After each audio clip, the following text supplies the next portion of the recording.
മെക്സിക്കോയിൽ കടുത്ത വരൾച്ചയെ തുടർന്ന് വെള്ളത്തിൽ മുങ്ങിപ്പോയ ദൈവാലയം ഉയർന്നുവന്നു.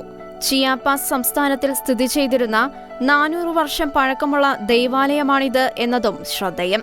1966 മെക്സിക്കോയിൽ മാൽപാസോ ഡാം പണിതീർത്തതിനെ തുടർന്ന് പ്രസ്തുത ദൈവാലയം ഉൾപ്പെട്ട സമീപ പ്രദേശം വെള്ളത്തിനടിയിൽ മുങ്ങിപ്പോവുകയായിരുന്നു.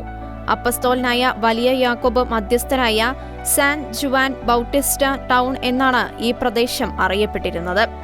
16-ാം നൂറ്റാണ്ടിൽ പ്രദേശത്ത് സുവിശേഷം എത്തിക്കാൻ വന്ന ഡൊമിനിക്കൻ വൈദികനായ ഫാദർ ബാർട്ടലോം ഡി ലാസ് കാസസിന്റെ നേതൃത്വത്തിലുള്ള സംഘമാണ് പ്രസ്തുത ദൈവാലയ നിർമ്മാണത്തിന് തുടക്കം കുറിച്ചത്. രേഖകൾ പ്രകാരം 1564-നും 1606-നും ഇടയിലാണ് ഈ ദൈവാലയം പണി കഴിപ്പിച്ചതായി പറയുന്നത്. പക്ഷേ 1776-ലുണ്ടായ ഒരു പകർച്ചവ്യാധിയെ തുടർന്ന് പ്രദേശവാസികൾ മറ്റ് സ്ഥലങ്ങളിലേക്ക് പലായനം ചെയ്തതോടെ ദൈവാലയം ഉപേക്ഷിക്കപ്പെട്ട നിലയിൽ ആകുകയായിരുന്നു. പിന്നീട് 1966-ൽ മാൽപാസോ ഡാം നിർമ്മിച്ചതിന്റെ അനന്തരഫലമായി ഈ ദൈവാലയം വെള്ളത്തിനടിയിൽ മുങ്ങിപ്പോവുകയായിരുന്നു.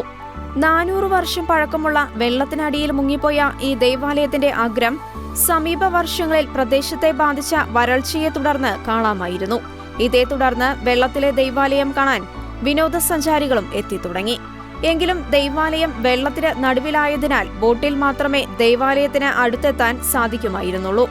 ഓരോ വർഷം കഴിയുന്തോറും ദൈവാലയത്തിന്റെ കൂടുതൽ ഭാഗങ്ങൾ തെളിഞ്ഞുവരാൻ തുടങ്ങിയതായി ദൈവാലയം സ്ഥിതി ചെയ്യുന്ന രൂപതയായ ടക്സ്ല ഗുട്ടറസ് അതിരൂപത പ്രസ്താവനയിലൂടെ വെളിപ്പെടുത്തി.